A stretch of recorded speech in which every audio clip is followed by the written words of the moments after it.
Assalamualaikum warahmatullahi wabarakatuh. Alhamdulillahilladzi anzala al-Qur'ana bilisanin arabiyyin mubin. Thumma sholatu wassalamu ala sayyidina Muhammadin al-mab'uts rahmatan lil alamin wa ala alihi wa sahbihi ajma'in, amma ba'du.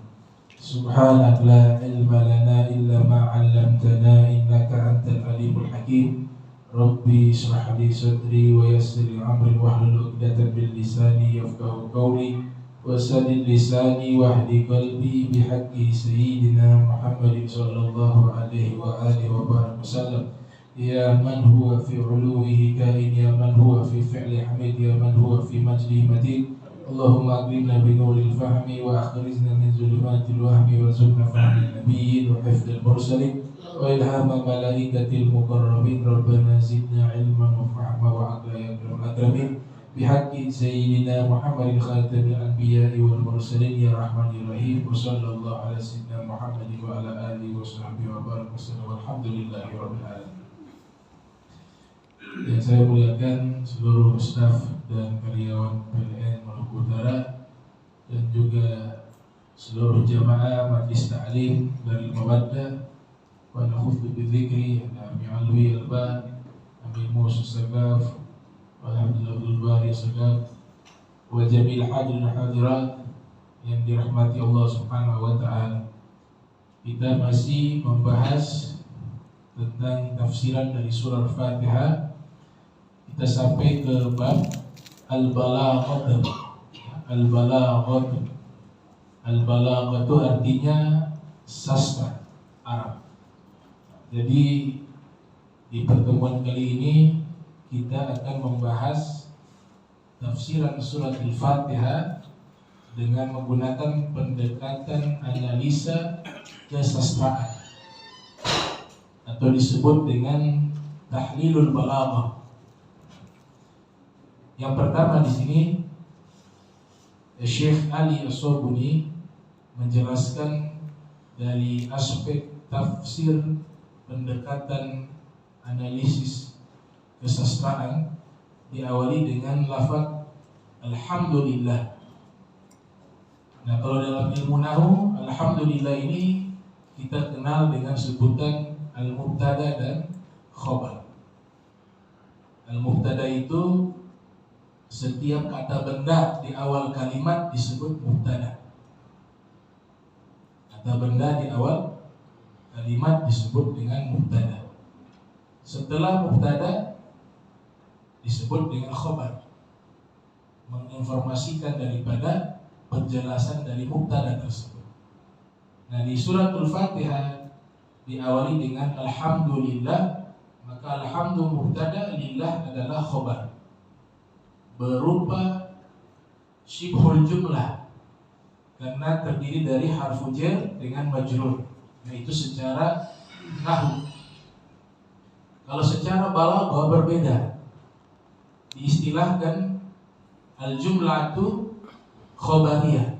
Al-jumlatu khabariyatun lafdan insya'iyatun ma'nan. Nah, disebut dengan jumlah khobariyah. Jumlah khobariyah ini di dalam pendekatan ilmu balaghah dia masuk kepada ilmu ma'ani, ilmu al-ma'ani.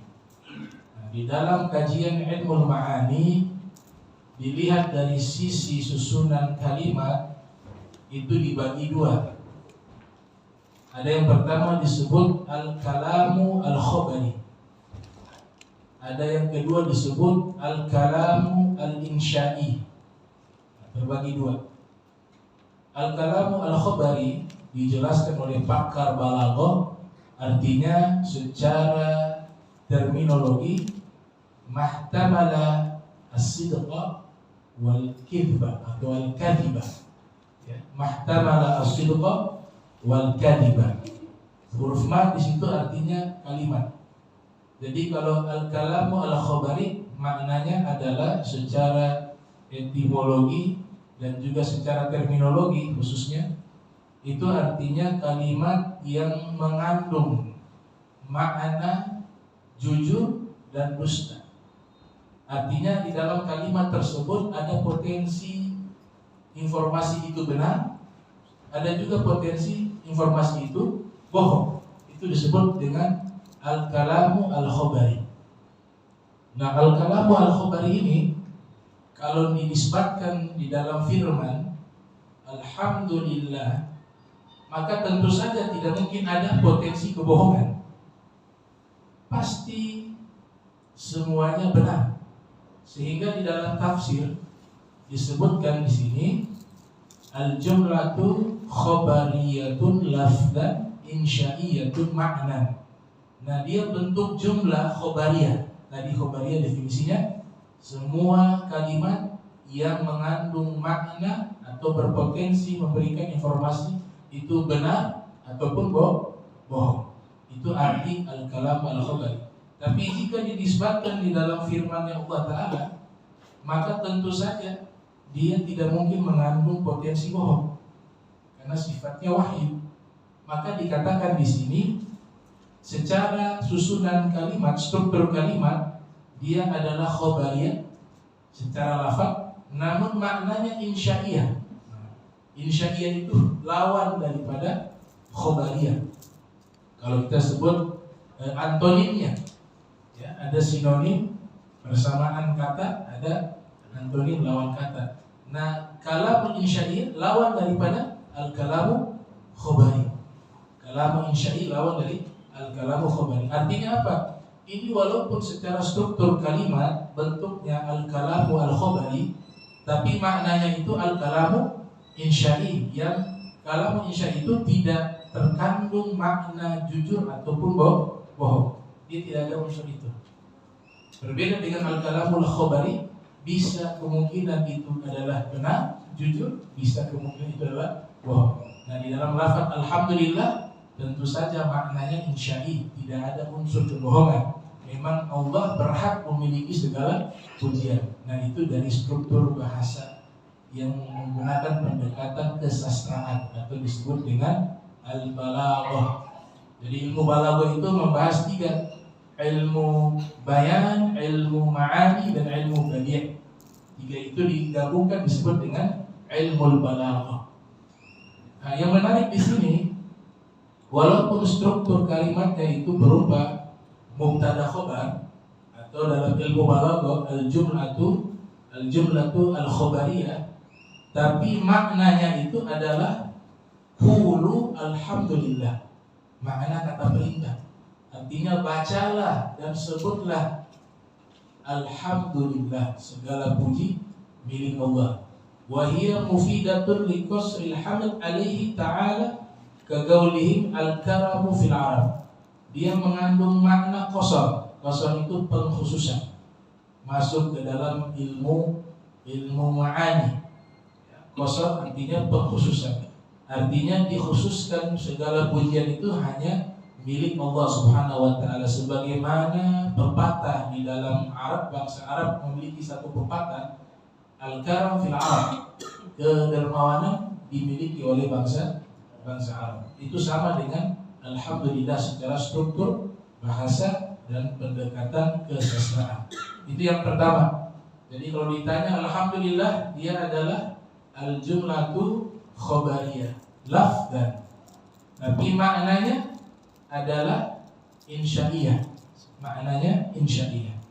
Yang kedua, iyyaka na'budu wa iyyaka nasta'in. Fihi iltifatun minal ghaibati ilal khitab. Walau jaral kalamu 'alal asli laqala iyyahu na'budu. Lafaz atau kalimat iyyaka na'budu wa iyyaka nasta'in ini mengandung makna iltifat, peralihan kata ganti. Kalau kita perhatikan di awal, itu kata gantinya huwa, iya. Alhamdulillahirabbil alamin.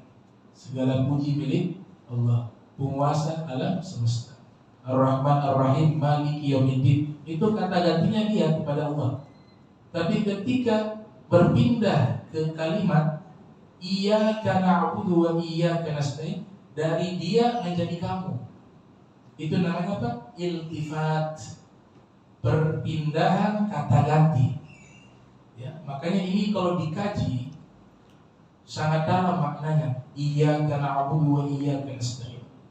Saya pernah sebut salah satu ulama bernama Ibnul Qayyim yang lahir tahun 691 Hijriah, wafat 751 Hijriah.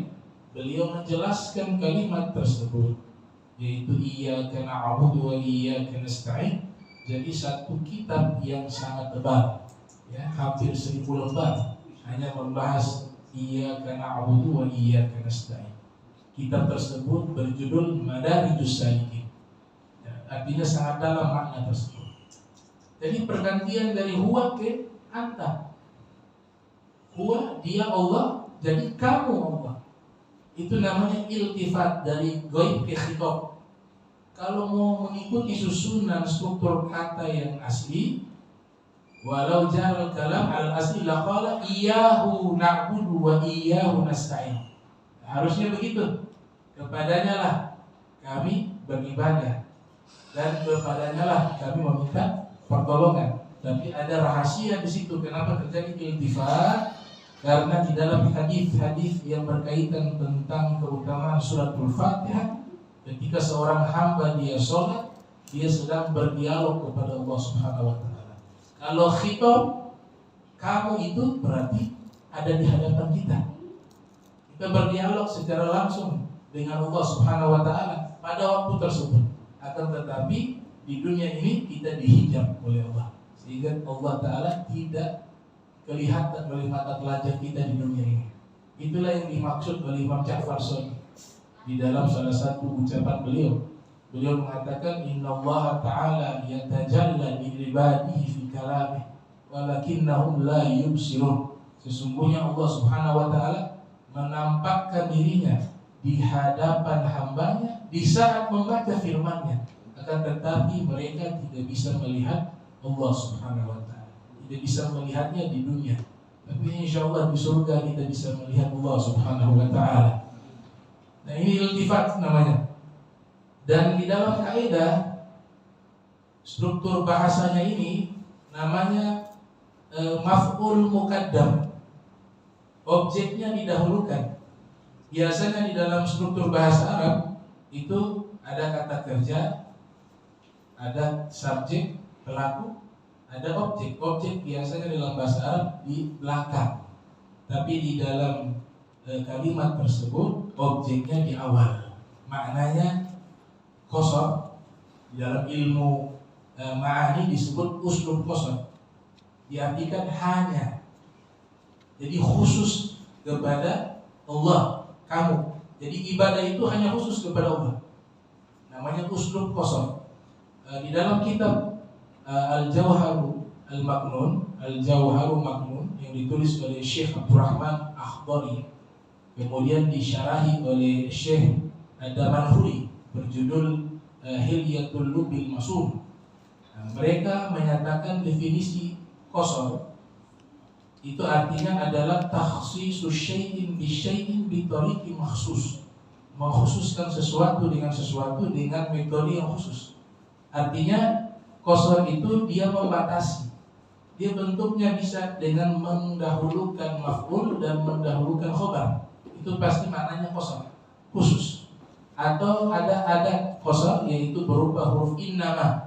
Sebagaimana dalam Al-Qur'an, innama yakhsyallaha min ibadihi ulama. Yang takut kepada Allah hanya ulama, hanya orang berilmu. Itu berarti terbatas saja kepada rasa takut kepada Allah hanya kepada orang-orang yang berilmu. Kemudian di dalam hadis innamal a'malu binniyat. Seluruh amalan hanya tergantung dengan niat. Nah, innama itu namanya adat qasar. Maknanya qasar dikhususkan. Ada juga huruf lainnya yaitu nafi dan istisna. Seperti wa mal hayatud dunya illa mata'ul ghurur. Tidaklah kehidupan dunia melainkan kesenangan yang menipu. Atau di ayat yang lain, kullu nafsin dha'iqatul maut. Setiap yang berjiwa merasakan kematian. Wa innama tuwaffawna ujurakum yawmal qiyamah faman zuhziha 'anil nar wa udkhilal jannata faqad faz wa mal hayatud dunya illa mata'ul ghurur. Itu wa mal hayatud dunya illa mata'ul ghurur itu namanya qasam. Ada nafi dan ada istisna. Artinya dibatasi. Seperti juga la ilaha illallah. Itu artinya ilah Allah. Tuhan itu adalah Allah, selesai. Itu. La ilaha illallah. Kemudian wa mal hayatud dunya illa la'ibu wa lahwun. Tidaklah kehidupan dunia kecuali permainan dan sanda gurau. Nah, ini uslub namanya uslub qasam, mengkhususkan sesuatu dengan sesuatu menggunakan cara yang khusus. Dia masuk ke ilmu ma'ani, masuk kepada ilmu ma'ani. Kemudian dikatakan di sini artinya daripada iyyaka na'budu wa iyyaka nasta'in, jika kita menggunakan pendekatan kesastraan Arab, yaitu la na'budu siwaka, artinya kami tidak beribadah kecuali hanya kepadamu. Itu makna daripada iyyaka na'budu wa iyyaka nasta'in. Dan la nasta'in siwaka, kami tidak minta tolong kecuali hanya padamu. Tapi ada satu bab namanya bab tawassul.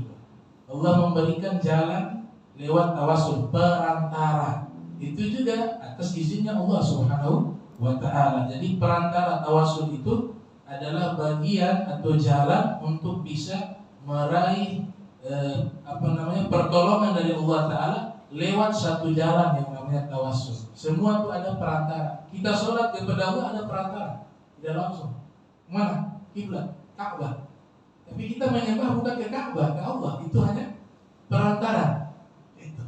Kemudian juga kita ketika sujud dikatakan Allah dekat kepada kita di saat sujud. Dekatnya kita kepada Allah saat sujud bukan Allah ada di situ, itu perantara saja. Posisi sujud perantara yang mendekatkan diri kita kepada Allah Subhanahu wa ta'ala. Jadi namanya tawassul, bab perantara. Nah, kita mengenal Allah ada perantara. Apa? Para nabi, para rasul. Allah utus Nabi Muhammad SAW untuk memperkenalkan kita kepada Allah. Seandainya tidak ada perantara, kita tidak akan kenal Allah Ta'ala. Kita tidak tahu bagaimana cara wudu, kita tidak tahu bagaimana cara sholat, kita tidak tahu bagaimana zakat, kita tidak tahu bagaimana cara berpuasa, kita tidak tahu bagaimana cara berhaji. Kata Nabi katakan, "Shollu kama ra'aitumuni usolli." Sholatlah kalian sebagaimana kalian melihat saya sholat. Khudzu anni manasikakum. Ambil dariku cara berhaji kalian. Jadi para nabi, para rasul itu perantara yang menghubungkan kita dengan Allah Subhanahu wa ta'ala. Semua harus ada wasilah, ada perantara. Nah, itu yang kedua. Yang ketiga, qala fil bahril muhit. Nah, ini berkata di kitab Bahril Muhit. Ini kitab tafsir yang lumayan tebal, 22 jilid. Karya ulama bernama Abi Hayyan Al-Andalusi. Lahir tahun 654 Hijriah, wafat 745 Hijriah. Tafsir ini menggunakan pendekatan tafsir birra'yi dan juga tafsir bil ma'thur. Ya, tafsir birra'yi itu pendekatan ilmu pengetahuan baik dari sisi bahasa, kesastraan, itu birra'yi, dan juga bil ma'thur menggunakan riwayat-riwayat. Nah, ini beliau membahas tentang kesastraan dan kefasihan daripada suratul Fatihah. Yang pertama kata beliau, al-awwalu husnul iftitah wa bara'atul madla'. Ini surat Fatihah di bagian awal firmannya itu sangat indah pembukaannya, sangat mahir dan sangat elegan di dalam penyampaian kalimatnya di awal. Bismillahirrahmanirrahim, dengan menyebut nama Allah yang Maha Pengasih lagi Maha Penyayang. Itu keindahan yang luar biasa. Diawali dengan nama Allah. Jadi kalau kita urut Al-Quran, paling awalnya firman di dalam Al-Quran berdasarkan urutan surat, yaitu menyebut nama Allah. Paling akhirnya menyebut dengan lafaz manusia. Surat An-Nas, yuwaswisu fi sudurin nas minal jinnati wan nas. Artinya manusia diberikan keistimewaan khusus sebagai makhluk yang bisa mengenal Allah Ta'ala lewat perantara para nabi dan rasul. Jadi manusia itu derajatnya paling mulia dari semua makhluk. Makanya Allah awali surat Fatihah nama Allah, Allah tutup Al-Quran dengan nama manusia An-Nas dari sisi sosiologinya, sosial An-Nas.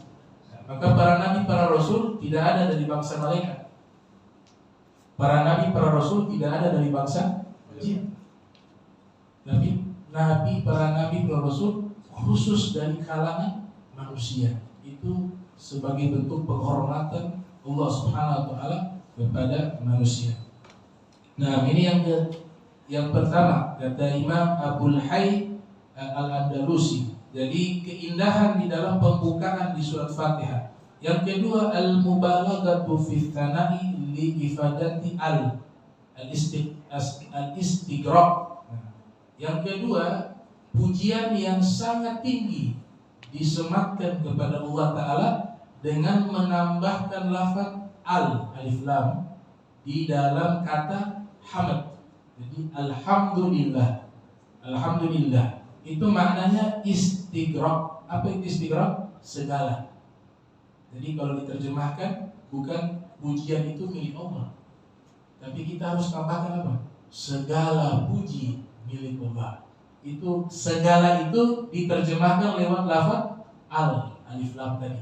Alhamdulillah disebutkan di dalam ilmu bahasa al-istighraq, disebut al-istighraq. Dia punya makna segala. Yang ketiga, talwinul khitab istighatuhu al-khabar wa ma'nahu al-amr ay qulu alhamdulillah.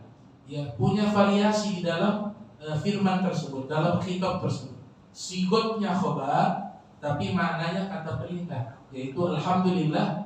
Itu bentuknya adalah jumlah khabariyah, tapi maknanya perintah untuk kita selalu mengucapkan alhamdulillah. Qulu alhamdulillah. Kullu amrin fi balin la yabda'u bilhamdulillah fa huwa aqta. Fi riwayat ukhra, dalam riwayat yang lain dikatakan bahwa setiap perkara yang baik tidak diawali dengan alhamdulillah maka terputus keberkahannya. Fi riwayat, di riwayat yang lain basmalah. Fi riwayat, di riwayat yang lain juga disebut dengan hamdalah. Nah, ini disebut dengan al-mubalaghatu fi tsana. Yang ketiga talwin khitab sudah, yaitu variasi di dalam khitabnya. Yang keempat al-ikhtisas fi qaulihi lillah. Yang keempat kekhususan di dalam firman Allah dengan lafaz lillah. Nah, lillah ini secara khusus pujian itu, kemuliaan itu secara khusus disematkan hanya kepada Allah. Nanti ada kemuliaan lain para nabi rasul itu yang dari Allah. Jadi Allah yang memberikan kemuliaan itu, tapi semua kemuliaan milik Allah Subhanahu wa taala. Makanya disebutkan derajat paling mulia daripada seluruh manusia adalah para nabi, para rasul. Dia mencakup lebih mulia dari malaikat, lebih mulia dari bangsa jin, lebih mulia dari alam semesta, yaitu mereka para nabi, para rasul. Kemudian dari mereka semua yang paling mulia adalah Nabi Muhammad sallallahu alaihi wasallam. Al-khamis, yang kelima, al-hadfu ka hasbi sirat min qawlihi ghairil maghdubi alaihim waladdallin. Yang ini yang kelima, menghapus kata sirat. Dia masuk di ilmu bayan, namanya al-isti'arah. Al-isti'arah itu artinya isti'malul lafzi fi ghairi ma wudi'a lahu. Menggunakan lafaz tapi maknanya bukan makna letter-luck, tapi makna kiasan. Jadi kalau diartikan ihdinas siratal mustaqim, itu artinya bukan tunjukkanlah kami ke jalan yang lurus, bukan artinya jalan yang lurus, tapi itu ada makna di balik itu. Makna isti'arahnya apa? Ihdina al-islam kasiratil mustaqim. Tunjukkanlah kami kepada agama Islam seperti jalan yang lurus. Jadi dituju di situ agama Islam atau dinil haq, agama yang hak. Dia masuk kepada ilmu balaghah dalam bab namanya bab isti'arah. Bab isti'arah ilmunya ilmu bayan. Ilmu bayan itu membahas tiga saja. At-tasybih, penyerupakan. Anta syamsun, anta badrun, itu tasybih. Engkau matahari, engkau rembulan. Engkau di situ Nabi sallallahu alaihi wasallam diserupakan. Biasa pakai huruf kaf. Anta kasyamsi, anta kalbadar. Nah, tapi kalau huruf kafnya dibuang, maknanya lebih kuat. Artinya Nabi Muhammad lebih indah dari matahari. Ya, bulan Nabi Muhammad lebih indah daripada rembulan gitu. Tapi kalau pakai kaf berarti yang matahari itu lebih indah. Pakai kaf seperti kata seperti itu berarti bulan lebih indah. Tapi kalau Nabi Muhammad SAW huruf kafnya dibuang. Dia tasbih tapi tanpa huruf kaf. Anta syamsun, anta badrun. Engkau matahari, engkau rembulan. Artinya engkau Nabi Muhammad lebih indah dan lebih terang cahayanya dari matahari. Engkau Nabi Muhammad lebih indah dan lebih terang daripada rembulan. Nah itu disebut dengan bab al-isti'arah. Dia bahas tasbih, majasi dan kinayah. Majasi nanti terbagi dua, ada majasi lugawi, ada majasi al-adli. Majasi lugawi ini dibagi dua lagi, namanya al-isti'arah dan majas mursal. Majas mursal. Nah, ihdinas siratal mustaqim isti'arah, meminjam kata tapi maknanya berbeda dengan lafaz. Ada yang dibuang, ihdinas siratal mustaqim, tunjukkanlah kami jalan yang lurus. Artinya tunjukkanlah kami kepada agama yang benar. Agama yang benar itu seperti jalan yang lurus. Atau tunjukkanlah kami kepada agama Islam. Agama Islam itu seperti jalan yang lurus. Jalan yang lurus, jalannya siapa? Muncul pertanyaan. Ditafsirkan dengan firman di surat An-Nisa. Dalam kitab Adwa'ul Bayan karya Syekh Muhammad Amin Shinqiti, ya, berjudul Adwa'ul Bayan. Kemudian kitab karya Syekh Al-Biqai berjudul Nazmud Durar fi Tanasubil Ayati wa Suwar. Di situ dijelaskan makna daripada jalan orang-orang yang telah engkau beri nikmat, itu ditafsirkan menggunakan ayat Al-Quran juga di surat An-Nisa. Wa may yuti'illah wa rasulahu fa ulaika ma'al ladzina an'ama Allahu 'alaihim minan nabiyyin was-siddiqin wasyuhada'i was-shalihin wa hasuna ulaika rafiqa. Jadi jalan yang pernah Allah berikan nikmat pada mereka, jalan orang-orang yang telah Allah berikan nikmat pada mereka adalah jalannya para nabi, para aulia, para syuhada, para sholihin. Itu makna daripada firman Allah, ihdinas siratal mustaqim siratal ladzina an'amta 'alaihim. Baik, kemudian yang keenam, at-taqdim wa takhir.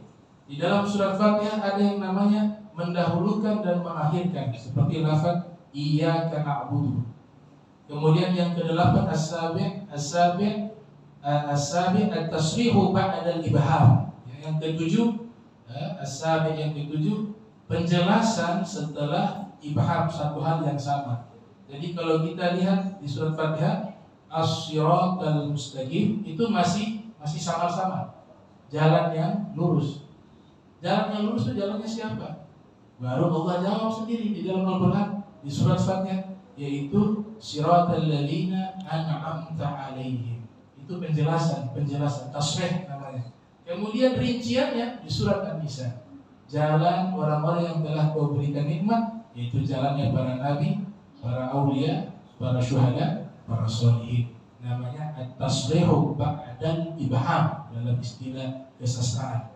Yang al-thamin, yang kedelapan, al-iltifat fi iyyaka na'budu wa iyyaka nasta'in, yaitu pergantian dhamir. Tadi sudah dijelaskan. Dari huwa menjadi anta, dari dia menjadi kamu. Itu namanya al-iltifat. At-tasi' yang kesembilan, talabu syai'i wal muradu bihi dawamuhu wastimraruhu fi ihdinas siratal mustaqim ay tsabbitna 'alaihi. Yang kesembilan yaitu ada tuntutan, meminta, memohon kepada Allah agar senantiasa memberikan petunjuk kepada kita. Jadi lafaz ihdinas siratal mustaqim itu maknanya istimrar. Bukan satu kali, tapi terus menerus. Kalau kita terjemahkan secara bebas, ya Allah, tolong berikan selalu kepada kami petunjuk ke jalan yang lurus. Itu arti aslinya. Berikan kami selalu, senantiasa ke jalan yang lurus. Tsabbitna alaih, teguhkan kami di atas agama yang lurus tersebut, yaitu agama Islam. Sesuai dengan doanya Nabi kita Muhammad sallallahu alaihi wasallam, ya muqallibal qulub, tsabbit qalbi ala dinik. Wahai zat yang membolak-balikkan hati, teguhkanlah hatiku di atas agamamu. Itu maknanya kita meminta istimrar agar hidayah dan nikmat tersebut dia berkesinambung, dia berjalan terus-menerus.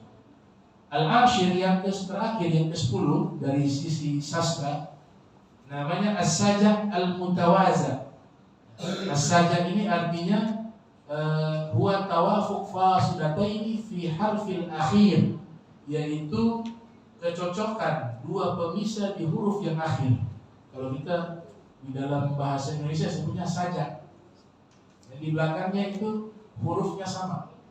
Nah itu di surat Fatihah ada, tapi namanya sajah mutawaza. Tidak persis hurufnya sama, tapi suara yang keluar mirip. Contoh di sini Ar-Rahmanir Rahim. Ar-Rahmanir Rahim itu mirip. Siratal Mustaqim, mim di belakang. Ar-Rahman Ar-Rahim, mim juga di belakang. Nasta'in, huruf nun. Ya, iyyaka na'budu wa iyyaka nasta'in. Ihdinas siratal mustaqim. Jadi dia mirip di akhirnya.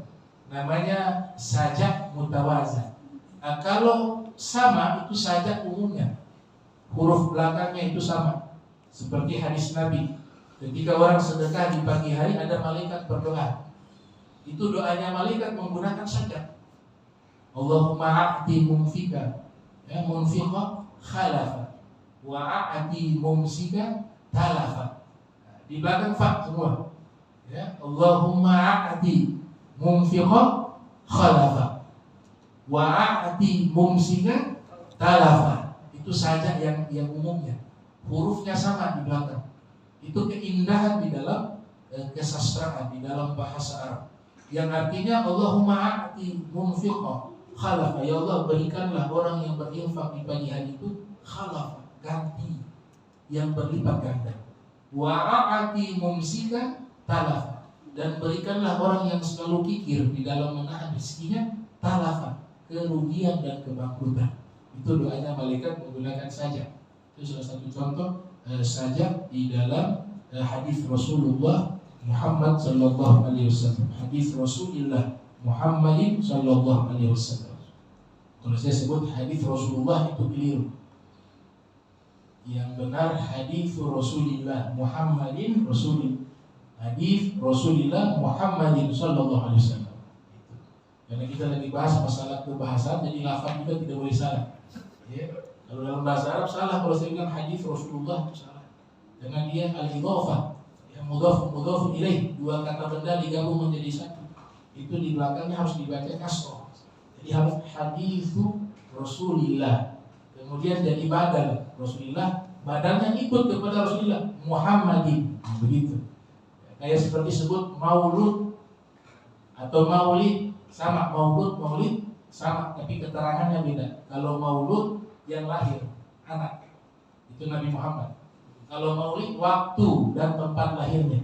Nah, kalau kita nisbatkan kepada Nabi Muhammad, kita bacanya menggunakan struktur bahasa Arab, bukan maulid Nabi Muhammad atau maulid Nabi Muhammad, tapi maulid Nabi Muhammadin, bukan maulid Nabi Muhammadun, maulid Nabi Muhammadin sallallahu alaihi wasallam. Nah ini ada 10 tahlilul balaghah, ya, analisis kesastraan di dalam surat Al-Fatihah. Insyaallah pertemuan terakhir nanti surat Fatihah, di pertemuan berikut terakhir kita masuk ke bab tentang al-fawaid, faedah-faedah yang terkandung di dalam surat Al-Fatihah. Ya, wallahu a'lam bishawab.